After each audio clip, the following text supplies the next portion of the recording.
Lockdown से पहले गीता के घर का नजारा कुछ ऐसा था कि रोहन ऑफिस जाता था और शिवन स्कूल।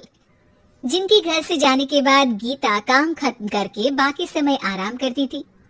लेकिन लॉकडाउन के बाद ऑफिस और स्कूल घर में ही खुल गए और इससे गीता का हाल वो तो आपको देखने में ही मजा आएगा। शिवेन, ओ शिवेन, महाराज उठने के लिए क्या 21 तोपों की सलामी लेंगे? अरे बिस्तर से बाहर निकल, ऑनलाइन क्लास स्टार्ट होने वाली है। अरे तुम भी हद करती हो, स्पीकर की तरह चिल्लाने की क्या जरूरत है? दिख नहीं रहा मेरी कॉन्फ्रेंस चल रही है। अब कैमरा और स्पीकर ऑन कर रहा हूँ, मुझे कोई शोर नहीं चाहिए। इस पर जैसे ही रोहन लैपटॉप का कैमरा और स्पीकर ऑन करता है तभी कुकर की सीटी बजती है। करा लो अब इसे चुप। लॉकडाउन नहीं हुआ, मेरी मौत का फरमान जारी हो गया। दोनों बाप बेटे ने नाक में दम किया हुआ है। ऐसा बोलकर गीता वहां से शिविन के कमरे में पहुंच जाती है, जहां शिविन अभी भी सो रहा होता है। ओ आलसी, अब अगर 5 मिनट में नहीं उठाना तो आज तेरा गेम और यूट्यूब कैंसिल। माँ की बात सुनकर शिविन बिना 1 मिनट गंवाए उठ खड़ा होता है। उठ गया, अभी नहाकर भी आता हूँ। ये नाटक कहीं और, मुंह पर गीला कपड़ा मार और पढ़ने बैठ।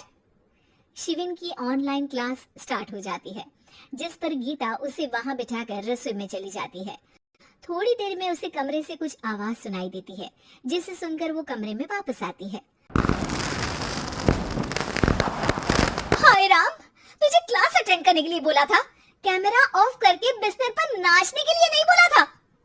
मम्मी मुझे कुछ समझ नहीं आ रहा, आप बाद में पढ़ा देना ना, वैसे भी अटेंडेंस तो लगी गई है।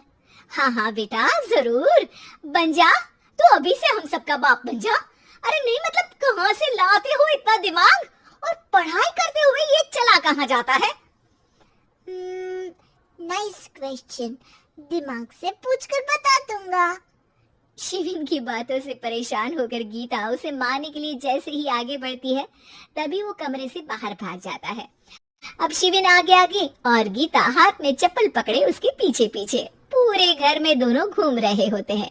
इसी बीच वो रोहन के पास पहुंच जाता है और शिविन को मारने वाली चप्पल रोहन के लैपटॉप पर जाकर गिरती है। ओए माँ! मम्मी, आप पापा को चप्पल मार रही हो? वो आज तक के रिपोर्टर, चुपचाप जाकर क्लास अटेंड कर ले, नहीं तो अगली तेरे पीछे लगेगी। इस पर शिविन वहां से चला जाता है, जिसके बाद रोहन गीता से कहता है, इस सर्कस के लिए कुछ बोलना चाहोगी? अरे क्या करूं, जब से तुम दोनों घर में रहने लगे हो, घर अपने आप ही सर्कस बन गया है और मैं तुम्हारी नौकर। कभी बेटी को संभालो तो कभी बाप के नखरे उठाओ। इन्हीं सब उथल पुथल में दिन बीतते रहते हैं, जिसमें हर रोज घर के अंदर कुछ नया सियप्पा खड़ा मिलता है, जो ज्यादातर शिविन और रोहन की ऑनलाइन स्कूल और ऑफिस से रिलेटेड ही होता है। एक सुबह, शिविन चल उठ, आज की क्लास जल्दी है। कैमरा ऑफ कर के आप अटेंड कर लो। अरे ऐसे छित्तर पड़ेंगे, दादी नानी सब एक साथ याद आ जाएंगी। गीता की लाख मशक्कतों के बाद क्लास तो खत्म हो जाती है, लेकिन उसके बाद शिविन फोन इस्तेमाल करते हुए इंस्टाग्राम रील बनाने लगता है। रसोड़े में कौन था? तुम थी, मैं थी, कौन था? कौन था? हाँ, मैं गरीब हूँ। अरे ओ गरीब के बेटे, आजा, मैं बनाती हूँ तुझे गरीब। मैं बताती हूँ रसोड़े में कौन था। पढ़ाई करने बोलो तो इनकी माँ मर जाती है, और ये पागलपंतियां जितनी मर्जी करा लो। गीता शिविन को डांट रही होती है, तभी रोहन बीच में बोल पड़ता है, अरे बच्चा ही तो है, इतना गुस्सा क्यों कर रही हो? बेटे का साथ देने की इसी एक कोशिश में अब शिविन के साथ साथ रोहन भी गीता के गुस्से की सूली पर चढ़ जाता है। अगर बेटे पर इतना ही प्यार आ रहा है तो इसे क्लास अटेंड क्यों नहीं कराते, इसका होमवर्क क्यों नहीं कराते?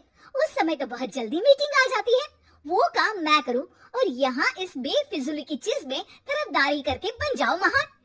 हे भगवान, कोई तो इनके ऑफिस और स्कूल खुलवाओ, मैं इन्हें और घर में नहीं सह सकती।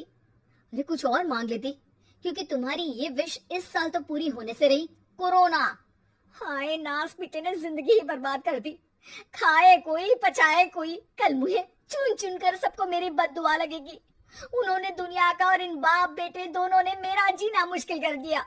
गीता वहां से चली जाती है, जिसके बाद रोहन शिविन से कहता है, अरे तुम्हारी मम्मी इतनी भड़की हुई क्यों है?